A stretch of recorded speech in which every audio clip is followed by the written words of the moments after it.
Where did this shoe come from? Well, if you wanted to know, welcome to this episode of The Industrial Revolution.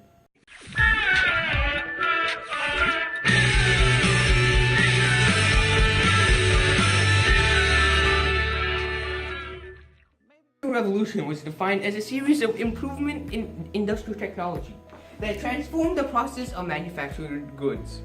Prior to this revolution, home-based manufacturing, also known as cottage-based industry, was the way to go. Cue the pictures, Mac. Historically, people relied primarily on animate power, which was supplemented by biomass fuel, such as wood, plant material, and animal waste. The three main types of fossil fuels are coal, petroleum, and natural gas.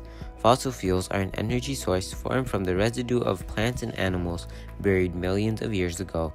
It's been centuries since the Industrial Revolution, and fossil fuels are running out. Consequently, oil and petroleum exporting countries, also known as OPEC, have all power and judgment over gas prices, so you better not mess with Saudi or Kuwait, which explains the Gulf Wars. Changing gas supplies also brought in new trends. For the first time in 2006, LDCs accounted for more energy usage than MDCs. There are two types of reserves. They are proven and potential. Proven reserves is the supply of energy remaining deposits that have been discovered. Potential reserves are the supply deposits that are undiscovered but thought to exist. On the other hand, there are some pretty unconventional resources. For example, in Canada, oil sands have helped Canada with an economic boom, while hydraulic fracturing, or called fracking, is now being used in the US. Another supranational organization is the World Oil Trade, which is basically what the name says, trading oil. The alternatives have pros and cons. Nuclear power gets a lot of energy, but the fission and fusion of the nuclear waste can kill the population of a whole city. Other alternatives are geothermal energy, wind power, biomass fuel, hydroelectric power, passive solar energy, and active solar energy. Most of these alternatives are renewable resources, which aren't used a lot as some are pretty hard to extract. They are fragile and it is expensive to build plants. Plus, it is bad for the environment. Let's go back to the future, not the movie. There are two factors that dictate real industry.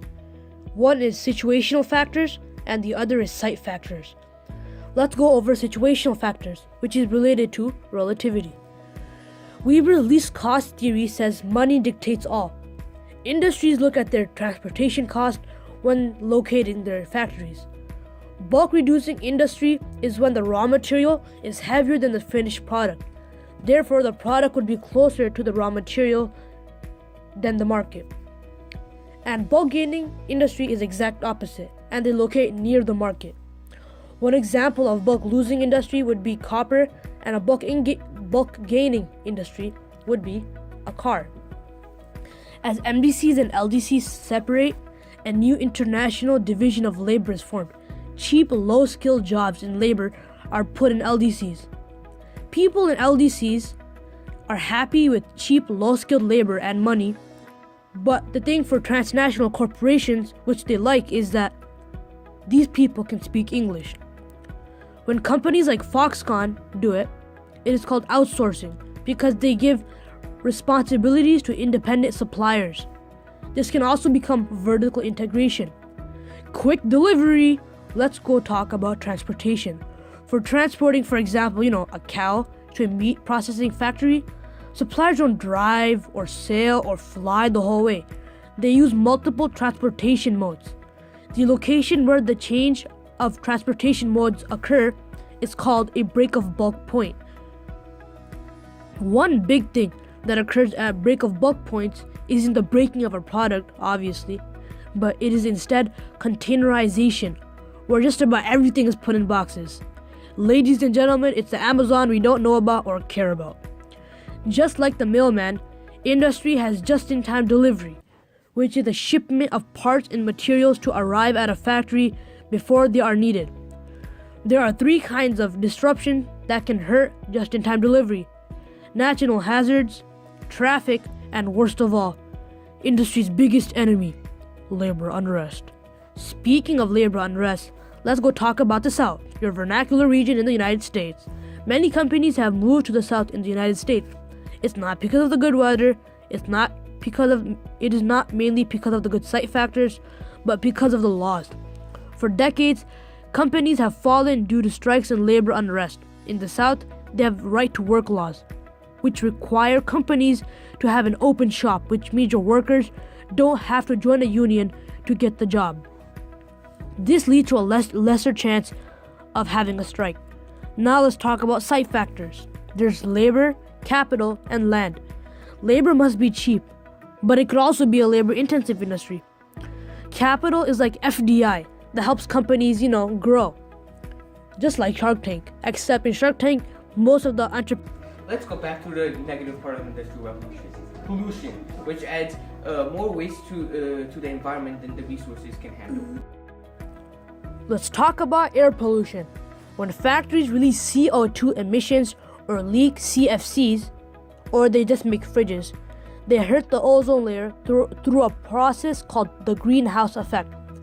Since this is an AP Human Geography video and not biology, we're not going to go into the details of this effect. That was an example of global scale air pollution. Let's talk about local pollution. Urban areas may be polluted due to a large number of factories, motor vehicles, and other pollutants like carbon monoxide, hydrocarbons, and particulates, which can lead to photochemical smog and problems to our health. There are two types of water that we use. One is called consumptive water usage, where the water is returned to the body of water. Then there's non-consumptive water usage, which is basically like when we drink the water, it doesn't return back to the body of water. The dimension of pollution in our water is measured using the biochemical oxygen demand, which measures how much oxygen is still in the water that bacteria can use. There are two ways pollution can enter the water, obviously. One is from a specific point called point source pollution, like a runoff. And the other is non-point source pollution, which is like it comes from everywhere. For example, acid rain. The other type of pollution is called solid waste pollution, one example of it is sanitary landfills. There are big dumps in the United States where all garbage is hidden and you don't really get rid of it. Sadly, like the movie WALL-E, most of it starts floating in the water. So please recycle, renew, and reuse.